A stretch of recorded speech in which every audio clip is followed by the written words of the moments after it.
मित्रांनो, तुमचं पुन्हा एकदा GB स्टोरी टेलर या यूट्यूब चॅनलवर स्वागत आहे. आजच्या आपल्या गोष्टीचं नाव आहे पिशाच्याची बोट. लेखक संतोष देशपांडे. पण गोष्ट सुरू करण्याआधी जर कोणी या चॅनलवर पहिल्यांदाच आलेले असाल तर त्यांनी ह्या चॅनलला सबस्क्राईब करायला विसरू नका. चला तर मग अजिबात वेळ न घालवता गोष्टीला सुरुवात करूया.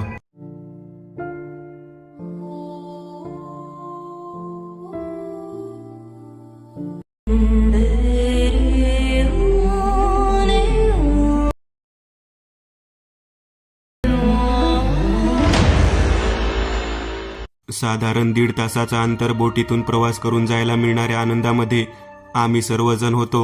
या अगोदर आम्ही कधीच एवढा वेळ नावेमध्ये प्रवास केलेला नव्हता. त्यामुळे जाताना 1.5 तास आणि येताना 1.5 तास अशा पद्धतीने तब्बल 3 तासाचा प्रवास हा नावेमधून होता. किरण, सागर, मकरंद, नागेश आणि मी म्हणजे संतोष खूप दिवस जंगल ट्रेकिंगसाठी प्लॅन करत होतो. परंतु कित्येक दिवसानंतर सुट्टीच्या दिवशी आमचा प्लॅन सक्सेसफुल झालेला होता. संध्याकाळी 6 वाजता आम्ही एका नाईट कॅम्पमध्ये मुक्कामासाठी गेलो. आमच्या समवेत बरेच लोक त्या ठिकाणी होते. तब्बल 60 लोक त्या ठिकाणी राहण्यासाठी आले होते. बराच वेळ गप्पा मारून मस्त जेवण झाल्यानंतर आम्ही बाथरूमसाठी म्हणून नदीच्या कडेला आलो. तेव्हा एकसारख्या 6 ते 7 बोटी आम्हाला कडेला लावलेल्या दिसल्या. त्या पाण्यामध्ये तरंगत होत्या. त्यामध्ये एक गोष्ट जरा विचित्र वाटली. त्यातील 72 नंबरची जी बोट होती त्यामध्ये कोणीतरी झोपल्यासारखे दिसत होते. बाथरूम करून पुन्हा आम्ही आमच्या टेंटमध्ये गप्पा मारत बसण्यासाठी गेलो. तेवढ्यात फायर कॅम्पिंग सुरू करण्यासाठी येथील टेंटच्या मालकाने शेकोटी केली. शेकोटी पेटवली. यानंतर एक छोटासा साऊंड लावण्यात आला आणि त्यावरती गाणे सुरू झाले. प्रत्येकजण आपापल्या धुंद आनंदामध्ये नाचत होता. मध्यरात्रीची वेळ झाली. कॉफी पिण्याची हुक्की आली. सगळ्यांनी मिळून एकत्रित कॉफी पिण्याची इच्छा कॅम्प मालकाकडे केली. त्याने सुंदर अशी कॉफी बनवून दिली. थोड्या वेळानंतर पुन्हा एकदा वॉशरूमसाठी म्हणून आम्ही त्या ठिकाणी गेलो. त्यावेळेला मात्र आम्हाला तिथे केवळ एकच बोट दिसली. तिचा नंबर 72 होता. ती जी 72 नंबरची बोट होती ती एकटीच त्या ठिकाणी दिसत होती. बाकीच्या 6 बोटी दिसत नव्हत्या. त्या कुठे गेल्या याचा विचार आम्ही करत होतो, कारण 1 तासापूर्वी ती बोट आम्ही त्या ठिकाणी पाहिलेली होती. किरण मला म्हणाला, सर मला जरा वेगळी जागा वाटत आहे. नागेश म्हणाला, आपण नवीन जागे आल्यानंतर सगळ्याला ती जागा वेगळीच वाटते. मकरंद यांनी सिगारेट पेटवली आणि तो त्या बोटीच्या दिशेने चालत जाऊ लागला. बोटीच्या दिशेने चालत जात असताना सागर हा सुद्धा त्याला म्हणाला की मी सुद्धा तुझ्यासोबत येतो. ते दोघे जण त्या बोटीत बसून सिगारेट स्मोकिंग करणार होते. टेंटच्या ठिकाणी सिगारेट ओढण्यासाठी मज्जा होता. केवळ या कारणामुळे ते दोघेही बोटीच्या दिशेने गेले आणि त्या ठिकाणी स्मोकिंग करत त्या बोटीच्या अलीकडे असलेल्या दगडावरती बसले. उद्या सकाळी काय प्लॅन आहे, किती वाजता उठायचे, कशा पद्धतीने, किती वेळामध्ये काय आवरून घ्यायचे यावरती नागेश, संतोष आणि किरण हे तिघेही जण चर्चा करत होते. तेवढ्यात टेंट फायर कॅम्पिंगचा जो मालक होता तो वरून ओरडू लागला, पाण्याजवळ रात्री जाऊ नका, लवकरात लवकर इकडे या, तेथे थांबू नका, त्या दगडाजवळ सुद्धा थांबू नका. त्याच्या ओरडण्यामध्ये एक प्रकारची काळजी होती. आम्ही सर्वजण लगेच त्या ठिकाणाहून आमच्या तंबूच्या दिशेने आलो. हा काय प्रकार आहे हे आम्हाला लगेचच समजले नाही, परंतु मी स्वतःहून त्याला विचारले, एवढे ओरडण्यासारखे काय आहे? तेव्हा त्याने विषय बदलून सांगितले, पाण्यामध्ये मगरी आहेत, सुसरी आहेत. त्या रात्रीच्या वेळी मगरी ह्या किनाऱ्यालगत येतात, म्हणून मी तुम्हाला सावध केले.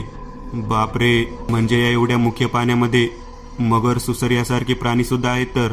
आम्ही सर्वांनी आश्चर्यकारक मुद्रेने त्याला प्रश्न विचारला. तो म्हणाला, आव हे धरणाचे बॅकवॉटर आहे. येथे मासे, मगरी, सुसरी, मोठे साप, आजगर हे पाण्यामध्ये तर असणारच. त्याने विषय टाळून नेला. जे सत्य होते त्याच्या तोंडातून बाहेर आले नाही. केवळ पाण्यामध्ये वेगवेगळे प्राणी असतात हे सांगून त्याने वेळ मारून नेली. आम्ही दुसऱ्या दिवशी सकाळी लवकर उठून प्रवासासाठी निघणार होतो, परंतु रात्री खूप उशीर झाल्यामुळे आम्ही लवकर उठू शकलो नाही आणि येथूनच खऱ्या अर्थाने आमचा पाठलाग सुरू झाला. एका पाठोपाठ एक करत 6 बोटी आम्हाला पाण्यामध्ये दिसत होत्या.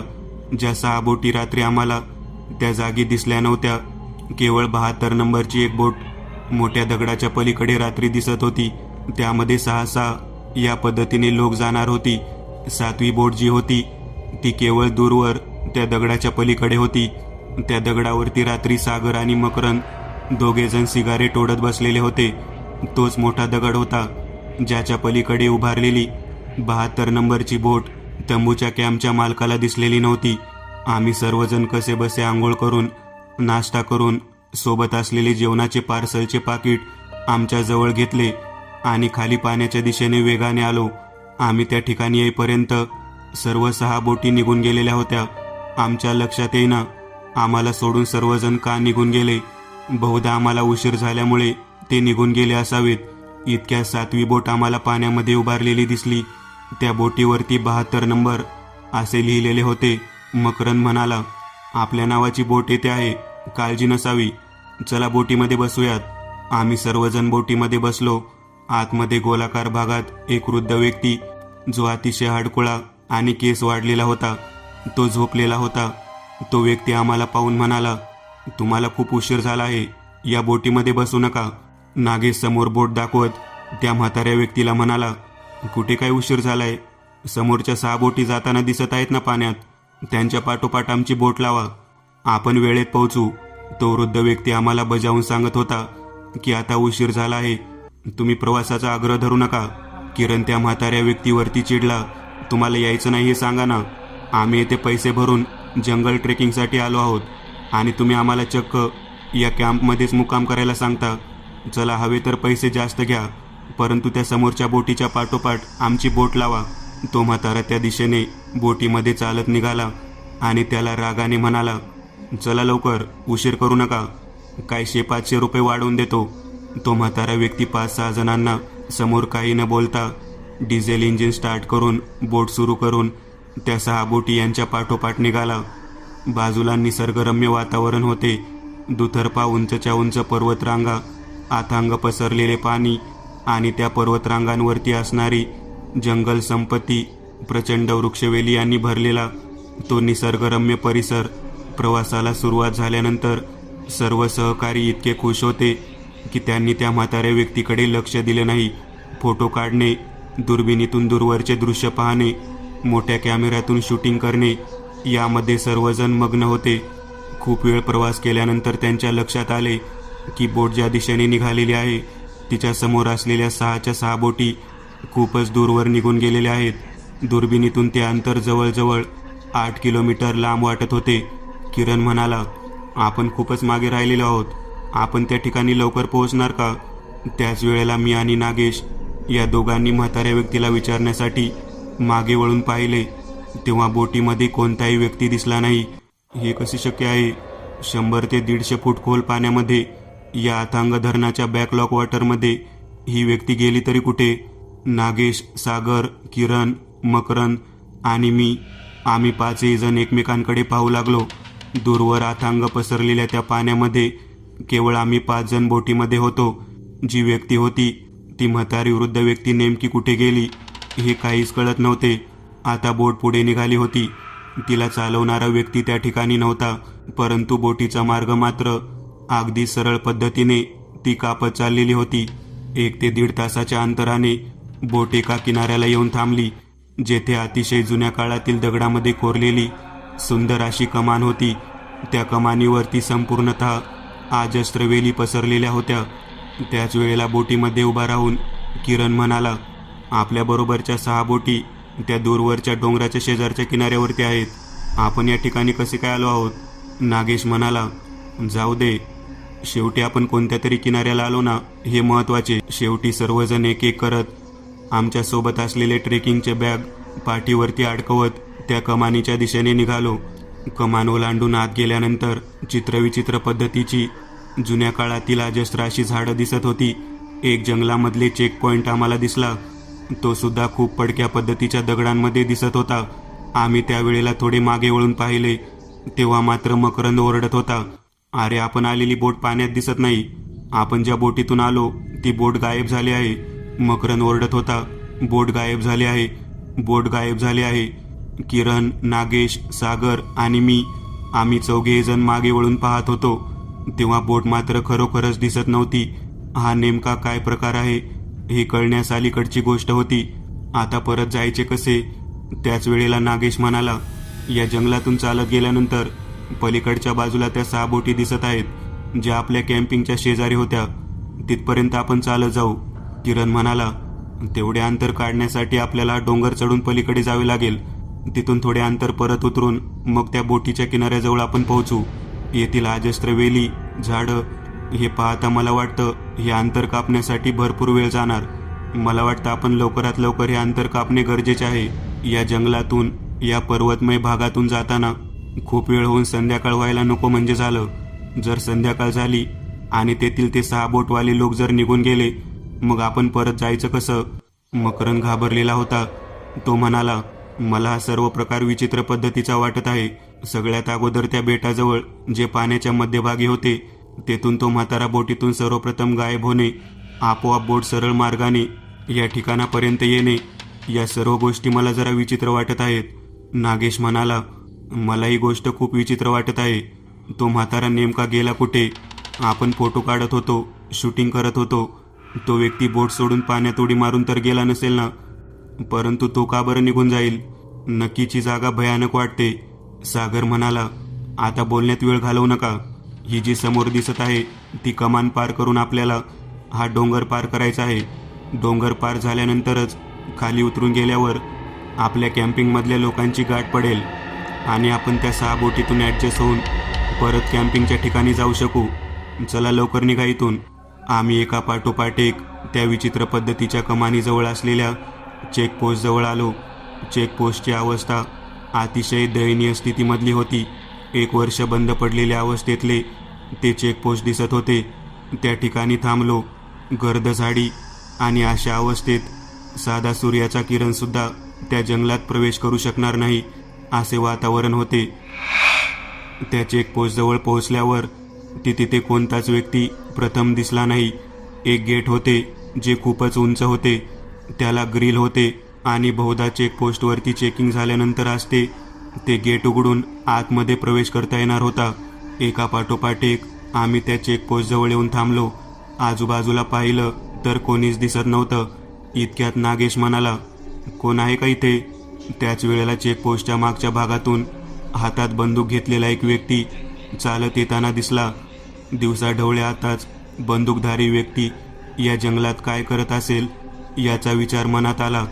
तेवढ्यात त्याच्या युनिफॉर्मवरून आमच्या लक्षात आले तो वनामध्ये काम करणारा अधिकारी असावा. आम्ही त्या ठिकाणी त्या व्यक्तीला विचारले, आम्हाला आज जायचे आहे, हे गेट उघडता का? त्या व्यक्तीने आमच्याकडे पायापासून डोक्यापर्यंत पाहिले. त्याचे डोळे भेसूर होते. त्याच्या मिशा अतिशय झुपकेदार होत्या. त्याने आम्हाला सांगितले, या गेटमधून आत गेलेला व्यक्ती संध्याकाळ होण्याच्या अगोदर परत येणे गरजेचे आहे, अन्यथा तो परत कधीच येत नाही. सागर म्हणाला, मग कुठे जातो? हे जंगल आहे. संध्याकाळनंतर येथे राज्य जनावरांचं, त्यामुळे सांगतो आत गेला तर संध्याकाळच्या आत परत येणे गरजेचे आहे. मी सर्वात शेवटच्या बोटीने तिथून निघून जात असतो. दिवस मावळल्यानंतर येथे कोणीच नसते, हे लक्षात ठेवा. त्या व्यक्तीचे बोलणे ऐकल्यानंतर आम्हाला असे वाटले की हा एकटा या ठिकाणी या भयानक जंगलात का म्हणून काम करत असेल. त्याच वेळेला हा विचार मनात यायला आणि त्या व्यक्तीने उत्तर दिले, मागील 25 वर्षापासून मी इथे काम करत आहे. आजपर्यंत कोणताही व्यक्ती माझ्या परवानगीशिवाय आत गेला नाही आणि बाहेरही परत आला नाही. सर्वांना माझी परवानगी घ्यावी लागते. तुम्ही जोपर्यंत येत नाहीत तोपर्यंत मी इथून हलणार नाही. त्याच वेळेला किरण म्हणाला, साहेब तुमचे म्हणणे खरे आहे, परंतु आम्ही ज्या बोटीने आलो होतो ती बोटच गायब झाली आहे. आम्हाला परतीचा प्रवास करण्यासाठी बोटच नाही. तो आमच्याकडे विकट हास्य करत म्हणाला, ती मागे पाण्यामध्ये उभारलेली 72 नंबरची बोट तुमचीच तर आहे ना? त्याच्या या गोष्टीकडे आम्ही लक्ष दिले आणि मागे वळून पाहिले तेव्हा 72 नंबरची बोट पाण्यामध्ये दिसत होती. आम्ही सर्वजण पुन्हा एकदा आश्चर्यचकित झालो. हे कसे काय शक्य आहे? नागेश म्हणाला, अरे वा, म्हणजे आपल्याला परत जाण्यासाठी बोटसुद्धा उपलब्ध आहे. चला लवकर या जंगल सफारीचा आस्वाद घेऊ आणि पुन्हा परत येऊ. तसंही ट्रेकिंग करणे राहिलेलेच आहे. एका पाठोपाठ एक आम्ही गेटजवळ आलो. त्या व्यक्तीने गेट उघडले आणि आम्ही आत गेलो. गेटवरती अजस्त्र वेली संपूर्णतः जखडलेल्या होत्या. गिरडचा दरवाजा बंद केला आणि तो व्यक्ती जाताना म्हणाला, या आता लवकर. तो असे बोलल्यानंतर आमच्या सर्वांकडे पाहून वेगळ्याच पद्धतीने हसत होता. आम्ही सर्वजण विचार करू लागलो. आपण ज्या बोटीतून आलो त्या बोटीतील व्यक्ती सर्वप्रथम गायब झाला. त्यानंतर बोट आपोआपच सरळ मार्गाने या ठिकाणापर्यंत आली. त्याचबरोबर पुन्हा बोटीतून उतरल्यानंतर ती बोटसुद्धा गायब झाली. हा सर्व प्रकार खूपच वेगळा आहे. आम्ही थोडे अंतर गेल्यानंतर ठरवले, आपण या उंच पर्वताला पार करून आपल्यासोबत पुढे आलेल्या कॅम्पिंगमधल्या लोकांपर्यंत जाऊन पोहोचायचे आणि तेथूनच परतीचा प्रवास करायचा. पाठीवरती ट्रेकिंगच्या बॅग होत्या, पिण्यासाठी पाणी होते आणि त्या जंगलातून वाट काढत आम्ही ट्रेकिंगच्या प्रवासावरती निघालो. थोडे अंतर गेल्यानंतर जंगलामध्ये आमच्या बाजूने कोणीतरी चालत आहे असा सारखा भास होऊ लागला. एकमेकाला आधार देत आम्ही चालत होतो खरं, परंतु विचित्र पद्धतीची आवाज यायला सुरुवात झाली. खूप अंतर पार करून गेलो. वर चढत असताना वेगवेगळ्या वेली, प्रचंड महाकाय वृक्ष आम्हाला अडथळे निर्माण करत होते. पर्वताच्या दिशेने वर चढत असताना एकमेकाला आधार देत आम्ही भरपूर अंतर पार केले होते, परंतु कोण ना कोणतरी आमच्या पाठीमागे आहे असे आम्हाला प्रत्येकाला वाटत होते. मी सागरला म्हणालो, सागर आपण या ठिकाणी थोडा वेळ बसूयात, मग थोडे अंतर पार करून नंतर जाऊ. सर्वजण बऱ्यापैकी विश्रांती घेण्यासाठी एका झाडाच्या बुंद्याजवळ बसलो. त्यावेळेला आम्हाला जाणवले की कोणीतरी आमच्या बरोबर चालत आहे आणि त्यांच्या पावलांचा पालापाचोळ्यावरती चालतानाचा आवाज आम्हाला येत आहे. गर्द झाडे असल्यामुळे अगदी व्यवस्थित पद्धतीने काहीच दिसत नव्हते. किरण म्हणाला, मला अगदी सुरुवातीपासून असे वाटते की आपण एका भयानक पद्धतीच्या ट्रेकिंगवरती आलेलो आहोत. हा साहसी अनुभव आहे. न घाबरता आपण हे अंतर पार करणे गरजेचे आहे. कोणत्याही प्रकारच्या आवाजाला घाबरू नका. एकसारखे चालत राहणे, एकमेकाला आधार देणे, याशिवाय आपल्याकडे कोणताच पर्याय नाही. बोलणे सुरू होते आणि कोणतरी स्त्री हसत आहे असा आवाज येत होता. या एवढ्या भयानक जंगलामध्ये पुरुष माणूस येण्याची ताकद ठेवत नाही आणि या ठिकाणी बाई हसलेला आवाज कसा काय येतो ही विचार करण्याची गोष्ट आहे. नागेश, किरण, मकरंद आणि सागर सर्वजण अतिशय शांततेने आवाज ऐकत होते. सागर जरा जास्त घाबरलेला होता.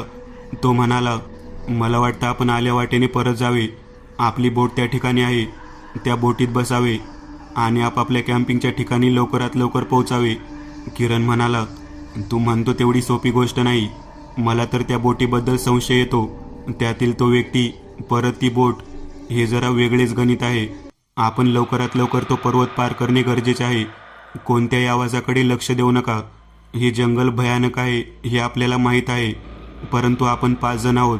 आपण एकमेकाला साथ देत, धीर देत येथून पुढे जाऊ शकतो. किरणच्या बोलण्यामध्ये तथ्य होते. आम्ही एक एक जण करत एकमेकांना धीर देत कोणत्याही आवाजाकडे लक्ष न देता सरळ पर्वतांच्या दिशेने चालत चालत वाट काढत निघालो. एक अर्धा तास चालत गेल्यानंतर आम्हाला एक वेगळाच प्रकार दिसला. अतिशय गर्द झाडीमध्ये खूप प्रचंड वेल होत्या आणि त्यावरती मानवी कंकाल म्हणजेच मृत माणसांचे सापळे उलटे लटकलेले दिसत होते.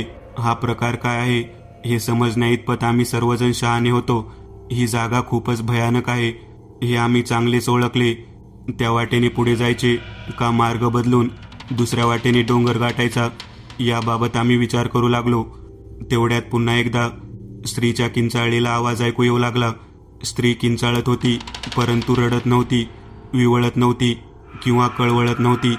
ती विकट पद्धतीने मोठमोठ्याने हसत होती आणि त्या आवाजाचा प्रतिध्वनी संपूर्ण जंगलामध्ये घुमत होता. आता मात्र आम्हाला चांगलीच भीती वाटू लागली. बहुधा आम्ही संपूर्णतः चक्रव्यूहात अडकलो आहोत असे आम्हाला वाटू लागले. नागेश आणि किरण दोघेही म्हणाले, आपण वाट बदलून पुढचा प्रवास करू. कोणी किती असू देत, कोणी किती ओरडू देत, आपण त्याकडे दुर्लक्ष करायचे आणि केवळ चालत राहायचे. इतक्या सागर म्हणाला, तो पहा, त्या झाडाच्या पलीकडे एक उंच कडा दिसतो. त्या कड्यावरून आपल्याला संपूर्ण परिसर दिसेल. चला लवकरात लवकर त्या कड्यावरती पोहोचू. सागरच्या बोलण्याप्रमाणे आम्ही त्या दिशेने चालत चालत निघालो.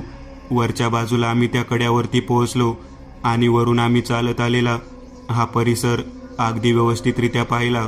त्या कड्यावर पाहत असताना आम्हाला खालच्या भागांमधील संपूर्ण घनदाट जंगल दिसत होते आणि आम्ही ज्या ठिकाणी किनाऱ्यावर पाण्यातून उतरलो होतो ते ठिकाण सुद्धा दिसत होते.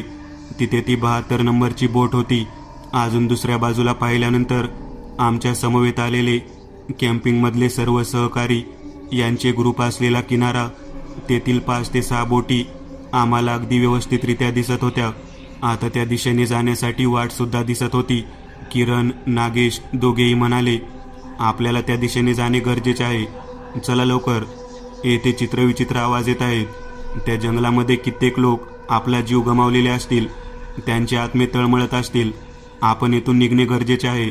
आम्ही एका पाठोपाठ एक त्या कड्यावरून खाली उतरायला सुरुवात केली. बरेच अंतर पार केल्यानंतर आमच्या पाठीमागे येणारा आवाज वाढलेला दिसू लागला. मकरंद म्हणाला, आपण बरेच अंतर उतरून आलेलो आहोत. समोर नदीचा किनारा दिसत आहे. आपण कडेकडेने चालत त्या ठिकाणापर्यंत पोहोचू. आपण त्या किनाऱ्याच्या दिशेने चालूयात. आम्ही त्या किनाऱ्याच्या दिशेने चालत होतो आणि मागच्या बाजूने अचानक सागर याचे ओरडणे ऐकू आले. त्याच्या पायाला कोणीतरी धरले होते आणि त्याला जंगलामध्ये उंच वेलीला आवळून वरच्या दिशेने खेचले होते. हे कसे काय झाले हे काहीच कळले नाही. सागर फक्त 5 ते 6 पाऊल मागं होता. सागरला खाली ओढण्यासाठी आम्ही सर्वजण वर पाहत होतो, परंतु वर कसा काय गेला हे काही केल्या कळत नव्हतं. किरण, मकरंद, नागेश आणि मी आम्ही सर्वजण घामाने पुरते भिजलो होतो. समोर थोडा बहुत गर्द झाडीतून आम्हाला किनारा दिसत होता. त्याच वेळेला सागर उलटा लटकलेल्या अवस्थेत रडत होता आणि म्हणत होता, पळून जावा, किनाऱ्याच्या दिशेने पळून जावा. ते लोक आलेले आहेत. ते खूपच भयानक आहेत. जावा लवकरात लवकर, इथून निघून जावा. समोर एक बोट दिसत आहे, त्यामध्ये बसा आणि परत निघून जावा. सागर अचानक असा का ओरडत होता हे काही केल्या मला कळत नव्हते, परंतु माझ्या कमरेला एक धारदार नाईफ होता. त्याच्या साह्याने मी सागरला ज्या वेलीच्या फांदीने घट्ट आवळले होते ती फांदी तोडली. सागर वरच्या दिशेने एकदम खाली जोरात आपटला. त्याला आम्ही आधार देत उभा केले. तो खूपच घाबरलेला होता. तो म्हणाला, मागच्या दिशेने 6 ते 7 लोक आपला पाठलाग करत येत आहेत. त्यांच्या हातामध्ये शस्त्र आहे. आपल्याला लवकरात लवकर समोर दूरवर किनाऱ्यावर असलेल्या बोटीच्या दिशेने जाणे गरजेचे आहे. सागरचे बोलणे ऐकल्यानंतर आम्ही सर्वजण तेथून कसेबसे सागरला आधार देत त्या दिशेने निघालो. किनाऱ्यालगत आल्यानंतर पाहिलं तर खूप मोठा चिखल असलेला भाग होता आणि समोर एक जुन्या काळातील बोट आम्हाला दिसत होती. किरण म्हणाला, चला चला लवकर चला, बोटीमध्ये आपण बसूयात. एका पाठोपाठ एक आम्ही एकमेकांना आधार देत कसेबसे या पाण्यापर्यंत पोहोचलो. गुडघाभर चिखलातून वाट काढत त्या बोटीच्या जवळ गेलो. त्याच्या आतमध्ये बसलो.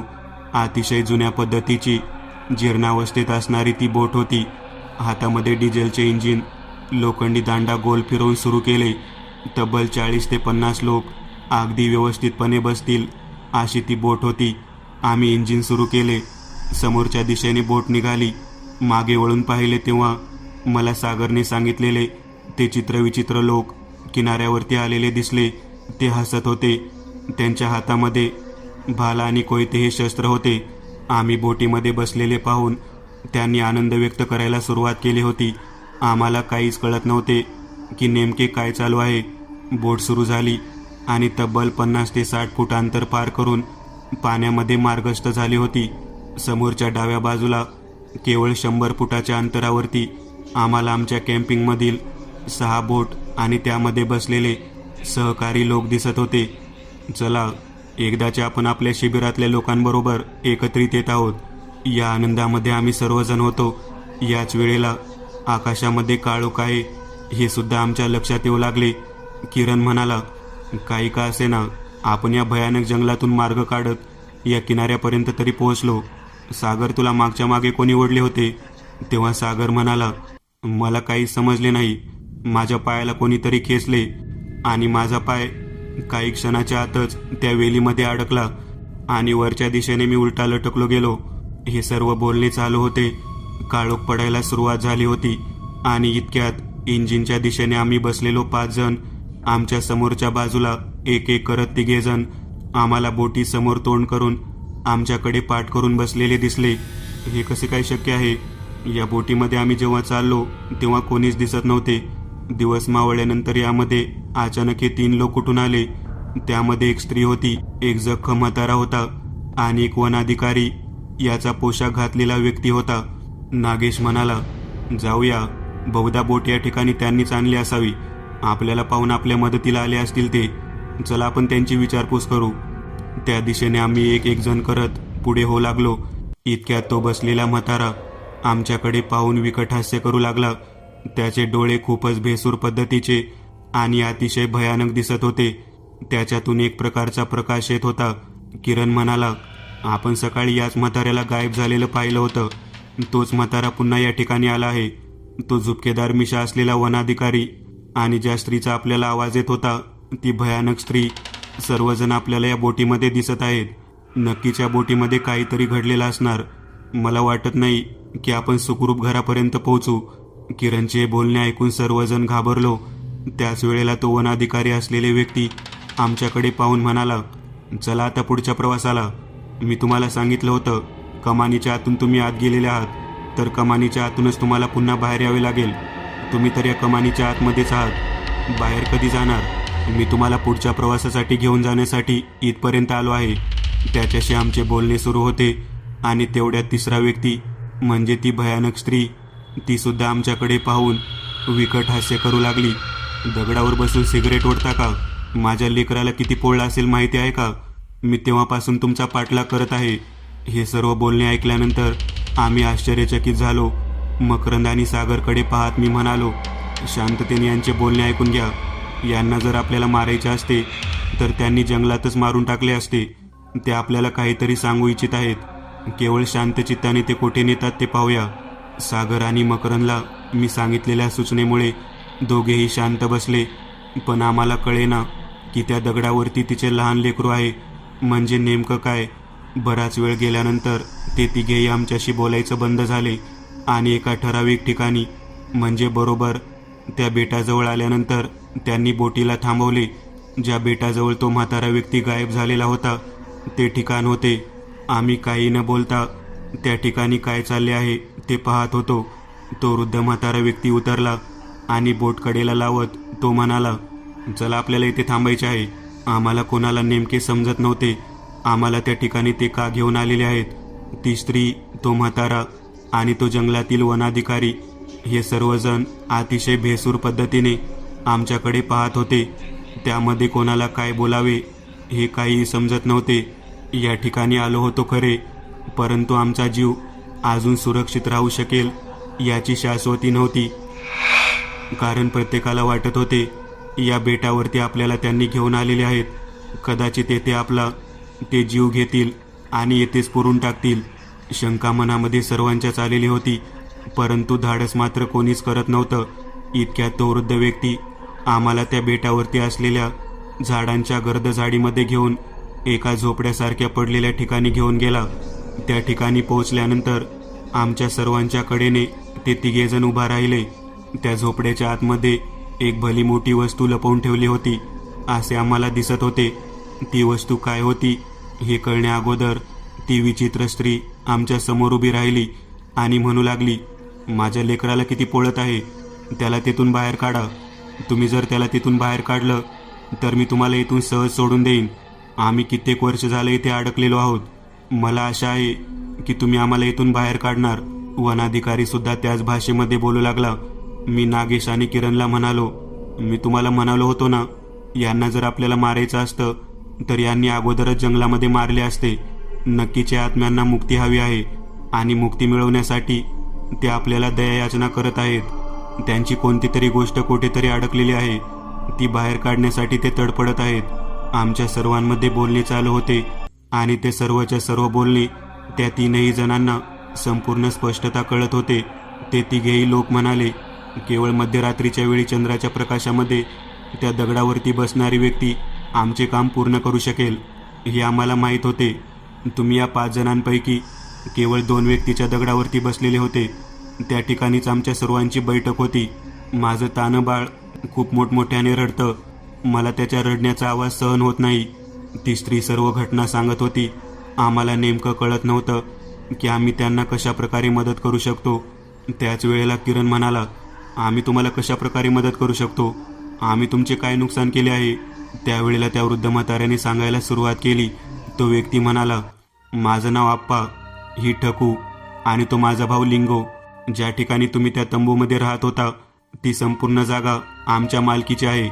त्या व्यक्तीने आम्हाला डोंगरमाळावरती कशा पद्धतीने पैसे कमवू शकता याबद्दल सांगितलं. आम्ही सर्वजण मिळून त्याच्यासोबत काम करायला तयार झालो. आम्ही 3 व्यक्ती या ठिकाणी होतो.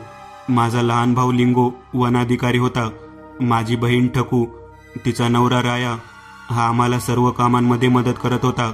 आम्हाला या ठिकाणी डोंगरमाळावरती प्रवासी लोकांना राहण्यासाठी जागा उपलब्ध करून द्यायची म्हणून आताचा मालक असणारा प्रभू याने चांगला प्रस्ताव दिला. यासाठी त्याने पुढाकार घेऊन सर्वात पहिली कॅम्पिंग क्लब सुरू केला. शहरातून लोक येत होते. कॅम्पिंग क्लबमध्ये राहण्यासाठी, तेथील बोटिंगचा आनंद घेण्यासाठी वाटेल तेवढे पैसे देत होते. त्यानंतर ती स्त्री बोलू लागली. ती म्हणाली, मी पोटभर जेवण बनवून खाऊ घालत होते. माझा नवरा राया हा बोट चालवण्याचं काम करायचा. बरेच दिवस चांगले फायद्याचे चाललेले होते. माझ्या नवऱ्याने घेतलेली भाड्यावरची बोट तिचे पैसे फेडून ती स्वतःच्या नावावर करून घेतली. प्रभू हा खूप चांगला व्यक्ती होता. त्याने आम्हाला जगण्याचे चांगलं साधन म्हणून दिले होते. प्रभू आमची मैत्री खूप वाढत गेली.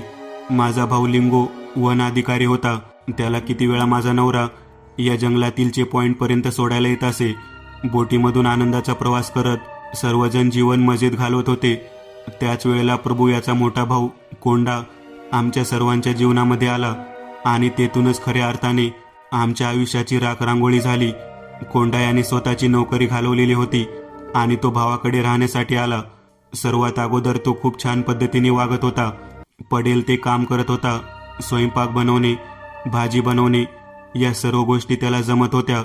जेव्हा आम्हाला कॅम्पिंगमधून भरपूर पैसा मिळू लागला तेव्हा तो पैसा त्याच्या डोळ्यांमध्ये खुपू लागला. त्याच वेळेला कोंडा आणि प्रभू यामध्ये आमच्या जागेच्या मालकीवरून आम्हाला मिळणाऱ्या पैशावरून चर्चा सुरू झाली. प्रभू याचे मन वळवण्याचा त्याने प्रयत्न केला आणि मिळणाऱ्या रकमेमध्ये जास्त हिस्सा मागण्यासाठी त्याने प्रभूला प्रेरित केले. एके दिवशी माझा नवरा राया व प्रभू माझा भाऊ यांच्यामध्ये जोराचे भांडण झाले. या संपूर्ण भांडणाला कारणीभूत हा म्हणजे कोंडा हा होता. भांडण एवढे मोठे झाले की माझ्या लिंगो या भावाने कोंडा आणि प्रभू या दोघांवरती बंदूक रोखून धरली. मारहाणीपर्यंत गेलेलं प्रकरण कसेबसे शांत करण्याचा मी स्वतः प्रयत्न केला. त्या दोन्ही भावांना माझ्या भावंडांनी त्या जागेतून हाकलून दिले. आम्ही आमच्या स्वतःच्या बळावरती व्यवसाय सुरू केला आणि इथूनच खऱ्या अर्थाने त्या दोघांनी आम्हाला संपवण्याचा प्रयत्न सुरू केला. सर्वात अगोदर माझ्या नवऱ्याला चेकपोस्टच्या आतमध्ये जंगलात या दोघांनी फासावर लटकून मारले. ही घटना आमच्यापर्यंत पोहोचली तेव्हा आम्ही सर्वजण माझ्या लहान मुलासह बोटीमधून त्या ठिकाणापर्यंत जाण्यासाठी निघालो. तेव्हा या 72 नंबरच्या बोटीला या बेटाजवळ एका प्लास्टिकच्या बरणीसारख्या डब्यात जिलेटिन कांडी ठेवून त्यांनी आमची बोट बरोबर या ठिकाणी आल्यानंतर मोठा स्फोट घडवला. यामध्ये ही बोट बेटावरती उडून या ठिकाणी पालती पडली. तिला लागलेली आग यामध्ये लेकरू होरपळून गेलं. या बेटावरती आमच्या प्रेताचे तुकडे छिन्नविछिन्न अवस्थेत पडलेले आहेत. सर्वात अगोदर जो तुम्हाला आत्मा दिसला तो वृद्ध म्हातारा व्यक्ती आप्पा याचा होता. त्यानंतर चेकपोस्टवरती वनाधिकारी असणारा माझा भाऊ लिंगो याचा आत्मा होता. माझ्या नवऱ्याला ज्या ठिकाणी मारलं त्या ठिकाणी उलट्या अवस्थेत लटकलेलं हाडाचा सांगाडा दिसला. तो माझ्या नवऱ्याच्या शरीराचा भाग होता. सर्वात शेवटी त्या ठिकाणी जो लहान बाळ रडलेला आवाज आला तिथे माझा आत्मा तडफडतो. जेव्हा कोणी व्यक्ती त्या मोठ्या दगडावरती बसते तेव्हा आम्ही सर्वजण एकत्रित या ठिकाणी जमतो. तुम्ही सर्वजण मध्यरात्री त्या ठिकाणी त्या दगडावरती आला होता. आजपर्यंतच्या इतिहासात केवळ मध्यरात्री येणारे तुम्हीच लोक होता, म्हणून आम्ही तुम्हाला आमच्या या कामासाठी हेरलं. यामध्ये आम्हालाही 72 नंबरची बोट उपयोगी ठरली, जी बोट केवळ तुम्हा 5 लोकांना आज दिसत होती. या अगोदर फक्त एका व्यक्तीलाच ही बोट दिसलेली आहे, तो म्हणजे कोंडा, जो प्रभूचा भाऊ होता. त्याला आम्ही त्या जंगलात उलटवून मारलं, परंतु आमच्या आत्म्यांना मात्र मुक्ती मिळाली नाही. याचं कारण एकच, आमचं शरीर अजूनही आस्थी विसर्जनासाठी तरफडत आहे. केवळ तुम्ही 5 लोक आम्हाला मुक्ती देऊ शकता. या ठिकाणी जी बोट झोपड्याच्या भागामध्ये पालती पडलेली दिसते त्या बोटीला इथे असलेल्या जाळून टाका. हा इथला भाग जळाल्यानंतर येथील राहिली राख, त्यामध्ये सापडणारी हाडे तुम्ही सर्वांनी पाण्यामध्ये फेकून द्या. आमच्या भरकटणाऱ्या आत्म्यांना शेवटी मुक्ती मिळेल. ठकूबाईचा आत्मा तर आमच्याशी सविस्तर पद्धतीने बोलत होता आणि स्वतःच्या मुक्तीसाठी गयावया करत होता. आमच्या जवळच्या पाठीला अडकवलेल्या साहित्यामध्ये एक मेणबत्ती, एक काडी पेटी होती. आम्ही त्या ठिकाणी त्या झोपड्याला पेटवून दिले. संपूर्ण भाग जळालेला पाहून मागच्या दिशेने तंबूच्या ठिकाणी निघालेले 6 बोटीतले ते कित्येक लोक बोट फिरवून आमच्याकडे येऊ लागले. कोणती तरी मोठी दुर्घटना झाली आहे असे त्यांना वाटले आणि ते आमच्या दिशेने येत होते. संपूर्ण भाग जळून खाक झालेला होता. आम्ही 5 जणांनी त्या झोपडीच्या बाजूला असलेले जळालेल्या अवस्थेतले प्रेतांच्या हाडाचे भाग उचलले आणि पाण्यामध्ये टाकून दिले.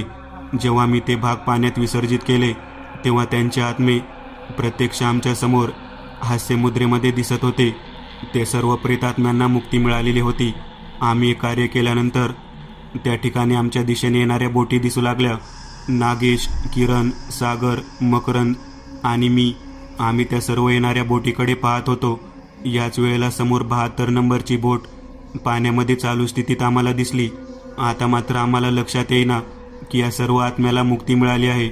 मग ही भयानक झपाटलेली बोट पुन्हा आमच्या समोर कशी काय आली? तेव्हा किरण म्हणाला, जो बोटीचा मालक आहे त्याला कुठे मुक्ती मिळाली? तो आपल्याला सोडायसाठी या बोटीत आलेला असावा. मी किरणला प्रश्न केला, बोटीचा मालक म्हणजे? अरे त्या ठकूबाईचा नवरा राया, त्याची बोट होती ना, तोच पुन्हा आला असणार. आम्ही त्या बोटीत जाऊन बसलो आणि बोट आमच्या कॅम्पिंगच्या दिशेने निघाली. कॅम्पिंगच्या ठिकाणी बोट पोहोचल्यानंतर आम्ही त्या दगडाजवळ येऊन पोहोचलो. पाण्यातून उतरलो तेव्हा ती बोट केवळ आम्हालाच दिसत होती. बाकी कोणत्याही व्यक्तीला ती बोट दिसली नाही. खऱ्या रीतीने एक भयानक अनुभव संपुष्टात आलेला होता. एक झपाटलेली बोट आणि तिचा प्रवास बरंच काही सांगून गेला होता. मी एक नवीन चॅनल ओपन करत आहे. त्यावर तुम्हाला ॲनिमेटेड हॉरर स्टोरीज पाहायला मिळतील. त्या चॅनलची लिंक या व्हिडिओच्या डिस्क्रिप्शनमध्ये दिलेली आहे. चॅनलला सबस्क्राईब करायला विसरू नका. मित्रांनो, आज पुरतं एवढंच. तुम्हाला जर काही गोष्ट आवडली असेल तर नक्की लाईक करा. तुमच्यापैकी बरेचसे जण व्हिडिओ लाईक न करताच पळून जातात, पण हा जर व्हिडिओ तुम्ही लाईक केला तर मला जरा बरं वाटेल आणि असेच भारी भारी व्हिडिओ बनवायची माझ्यात एनर्जी येईल. त्यामुळे नक्की लाईक करा आणि अजूनही कोणी या चॅनलला सबस्क्राईब केलेलं नसाल तर लगेच सबस्क्राईब करून टाका आणि बाजूची घंटी ती मात्र दाबायला विसरू नका. देवाची घंटी आहे ती. चला तर मग पुन्हा भेटूया अशीच एक आगळी वेगळी गोष्ट घेऊन पुढच्या भागात.